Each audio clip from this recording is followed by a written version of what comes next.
डरावनी कहानी है वो उड़ीसा के एक गांव की है और इस कहानी को सुनने के बाद एक चीज तो क्लियर हो जाएगी, कई बार जो चीजें आपको गलत लगती हैं वो गलत होती नहीं है। ये कहानी है लगभग आज से 50 साल पहले 1975 की। उड़ीसा के मयूरभंज डिस्ट्रिक्ट में जंगल के बीचों बीच एक छोटा सा गाँव था, एक गाँव जिसका नाम था कलिकापुर। अब गाइस ये उन गाँव में से एक था जहाँ पर लोग बहुत कम रहते थे, सिर्फ यहाँ पर 40 से 50 घर थे और जो भी लोग रहते थे वो सब एक गांव जिसका नाम था कलिकापुर। अब गाइस ये उन गांव में से एक था जहाँ पर लोग बहुत कम रहते थे, सिर्फ यहाँ पर 40 से 50 घर थे और जो भी लोग रहते थे वो सब आदिवासी थे। उनका दिनचर्या पूरे तरीके से नेचर के साथ बीतता था और उसी गांव में रहती थी एक बहुत ही प्यारी सी औरत जिसका नाम था चंपा, जो 30 साल की थी। अब वैसे ये जो चंपा थी ये बहुत खूबसूरत थी, लेकिन ये विधवा हो चुकी थी। 1 साल पहले उसके पति को सांप ने काट लिया था जिसकी वजह से उसकी मृत्यु हो गई थी और जब से उसके हस्बैंड की मृत्यु हुई थी वो अकेले रहती थी। जंगल में जाके जड़ी बूटियों को कलेक्ट करती थी और जितने भी बीमार लोग होते थे गांव के उनका वो इलाज करती थी और जिसका चंपा इलाज करती थी वो लोग ठीक भी हो जाते थे। लोग बोलते थे कि वो एक बहुत अच्छी वैद्य है। सब कुछ अच्छा चल रहा था चंपा के साथ, लेकिन कहानी हमेशा ऐसी नहीं चलने वाली थी।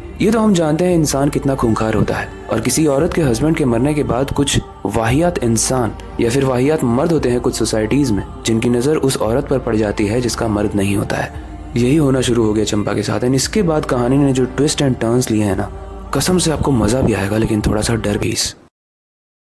अब एक दिन क्या होता है ना, उन आदिवासियों में भी सरपंच हुआ करते थे जो गांव के भलाई के लिए डिसीजंस लेते थे। तो उनका एक बेटा था जिसका नाम था भानु।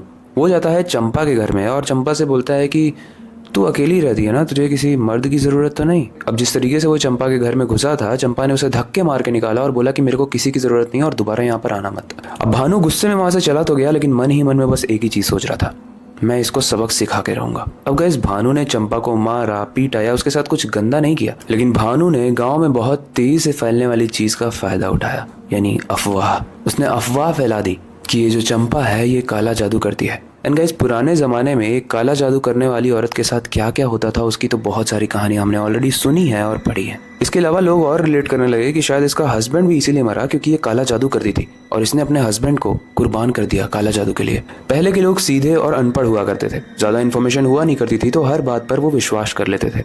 और कहते हैं ना, अगर एक चीज फैल जाती है उसके बाद और लोग आने लगते हैं अपना सपोर्ट दिखाने के लिए गलत चीजों में। एक औरत अगर बोलती है कि हाँ मैंने देखा है चंपा को, वो रात में ना जंगल में जाती है और वहां पर जाकर कुछ तो करती है, धुआं धुआं सा निकलता है वहां पे जाके। अब ये बात जो भानु ने फैलाई थी, ये बात कुछ दिनों के बाद सरपंच यानी भानु के पिताजी तक पहुंच जाती है और जब उनके पास ये बात पहुंचती है तो उन्हें कोई ना कोई डिसीजन तो लेना ही था। तो वो डिसाइड करते हैं कि चंपा को इस गांव से बाहर निकालना पड़ेगा। उसका रीजन क्या था? उसे डाइन घोषित कर दिया गया। शाम का वक्त था, चंपा अपने घर में जड़ी बूटियों से चाय बना रही थी। वो गुनगुनाते हुए गाना गा रही थी, लेकिन तभी उसके दरवाजे पे दस्तक होती है। चंपा मुस्कुराते हुए खोलती है, लेकिन भानु सामने खड़ा था और वो बोलता है कि तेरी मुस्कुराहट आज निकल जाएगी, इसे पकड़ के नीचे ले चलो। चंपा के घर के चूल्हे पर जो चाय की बर्तन चढ़ाई गई थी वो वैसे ही रह गई, वो उबलती रह गई और चंपा को घसीट कर उसके रूम से बाहर लाया गया। उसके बाल को पकड़कर लगभग 100 मीटर तक घसीटा गया। उसके कपड़े भी काफी फट चुके थे। वो रो रही थी, चिल्ला रही थी, लेकिन पूरे गाँव वाले उसे बस थू थू कर रहे थे और उसे लाकर खड़ा कर दिया गाँव के बीचों बीच, जिसे चारों तरफ से गाँव वालों ने घेर लिया था। वो चिल्ला रही थी कि मैंने क्या किया है, मुझे ऐसे क्यों मार रहे हो? तो गांव वाले बस एक ही चीज बोल रहे थे, तू डाइन है, तेरी वजह से हमारा गांव बर्बाद हो जाएगा, इसलिए तुझे जलाना जरूरी है। एंड गाइस चंपा की जिंदगी में ऑलरेडी बहुत दर्द था। उसके हस्बैंड के मरने के बाद वो किसी तरीके से लोगों का भला ही करती थी, जड़ी बूटियों को इकट्ठा करके उनको दवाइयां देके, लेकिन किसे पता था कि एक दिन उसी के साथ ऐसा होगा। उसे पकड़कर लकड़ियों में बांधा जाता है और लकड़ी के नीचे आग लगा दी जाती है। चंपा के ऊपर और तेल डाला जाता है ताकि वो जल्दी से जल जाए और ये सारी चीजें देखते हुए भानु मुस्कुरा रहा था। चंपा काफी रोई, गिड़गिड़ाई, लेकिन कुछ देर के बाद चंपा एकदम शांत हो गई। जबकि वो जिंदा जल भी रही थी, लेकिन मानो उसके एक्सप्रेशंस खत्म हो गए, वो बस भानु को देखे जा रही थी। अब गाइस ऐसा माना जाता है ना कि जब आप किसी के साथ कुछ अच्छा करते हो और उसके मुंह से जो निकलता है उसे आशीर्वाद कहते हैं, लेकिन जब आप किसी के साथ बहुत बुरा करते हो, बहुत दर्दनाक करते हो और उसके बाद उसके मुंह से जो निकलता है उसे श्राप कहते हैं। चंपा की कोई भी गलती नहीं थी, वो गांव का भला कर रही थी, लेकिन उसके बाद भी गांव वालों में से कोई नहीं था जिसने चंपा का साथ दिया। सबने उसे जलते हुए देखा और मरते हुए चंपा ने बस एक ही चीज बोला, ये गाँव पूरे तरीके से नष्ट हो जाएगा। उस दिन अमावस्या की रात थी और अगली अमावस्या की रात को भानु मरा हुआ मिलता है। भानु यानी जिसने ये अफवाह फैलाई थी।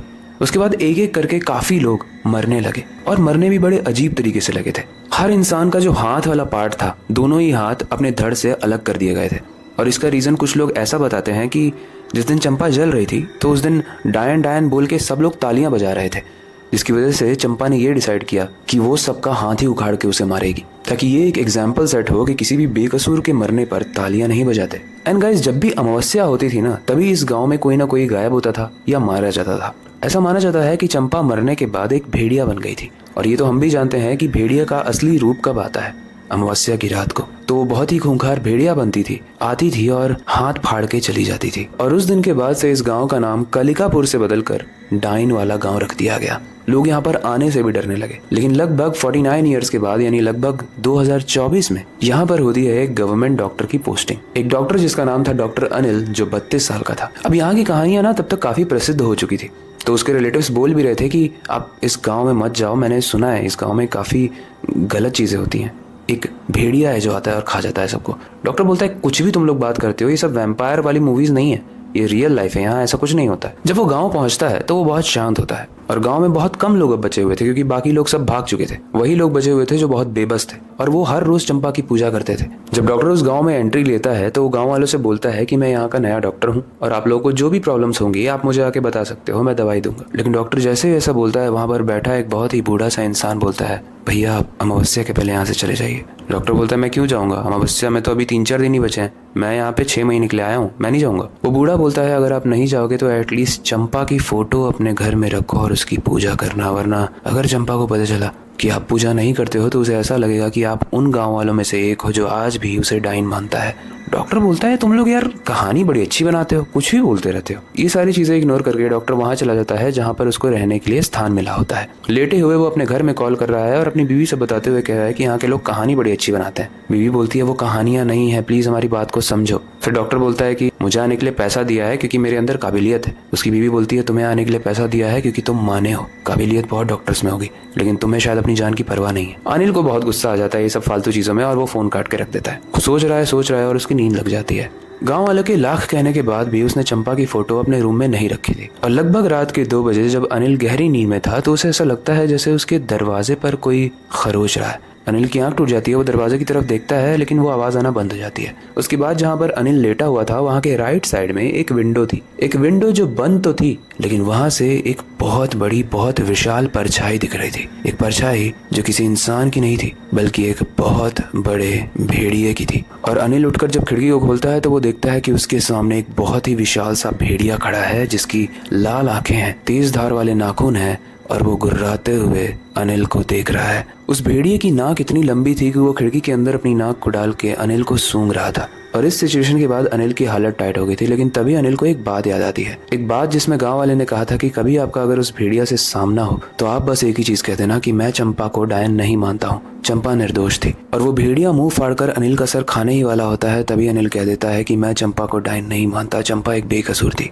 ये कहते ही चंपा का मुंह यानी उस भेड़िया का मुंह बहुत ही नॉर्मल हो जाता है। वो खिड़की के बाहर चंपा वाले फॉर्म में आ जाती है और उसके बाद अनिल को बोलती है कि आप समझदार इंसान हो, आप यहाँ से चले जाओ, क्योंकि मैं यहाँ के गांव में रहने वाले एक इंसान को भी नहीं छोड़ूंगी क्योंकि इन्होंने मेरे साथ बहुत बुरा किया है। वो अपनी पूरी कहानी अनिल को बताती है और अनिल बोलता है कि ठीक है मैं चला जाता हूँ, ये गांव वाले इसी लायक है। ऐसा माना जाता है कि उस दिन के बाद अनिल वापस चला गया और धीरे धीरे करके उस भेड़िया ने उस गाँव के हर एक इंसान को खा लिया। लेकिन गाइस ये पहली ऐसी कहानी है जिसमें लोगों के साथ बुरा हुआ, बट मुझे बुरा नहीं लग रहा है क्योंकि मुझे आज भी वो लाइन्स याद हैं जहां पर मैंने बताया था इस कहानी में कि किस तरीके से चंपा पूरे तरीके से बेगुनाह थी, लेकिन फिर भी उसे जिंदा जला दिया गया। वो तड़पती रही, वो चीखती रही, उसका खून टपकता रहा, उसके स्किन जल जल के सड़ती रही, लेकिन किसी ने भी उसकी हेल्प नहीं की। इसीलिए मैं कह रहा हूँ चंपा ने जो भी किया उनके साथ वो सही किया। लेकिन क्वेश्चन वाली बात यह है कि क्या ये भेड़िए होते हैं, क्या ऐसे इंसान होते हैं, क्या ऐसे भूत भी होते हैं जो भेड़िए का फॉर्म ले लें और अमावस्या की रात को वो भेड़िया बन के इंसानों को खा लें? ऐसी कहानी तो मैंने बहुत पढ़ी है जिसमें एक इंसान भेड़िया बन जाता है। लेकिन आपको क्या लगता है, क्या सच में ऐसा हो सकता है, ऐसा पॉसिबल है? आप हमें कमेंट सेक्शन में जरूर बताना। बाकी आई होप हमेशा की तरह आपको ये कहानी इंटरेस्टिंग लगी होगी और काफी कुछ सीखने को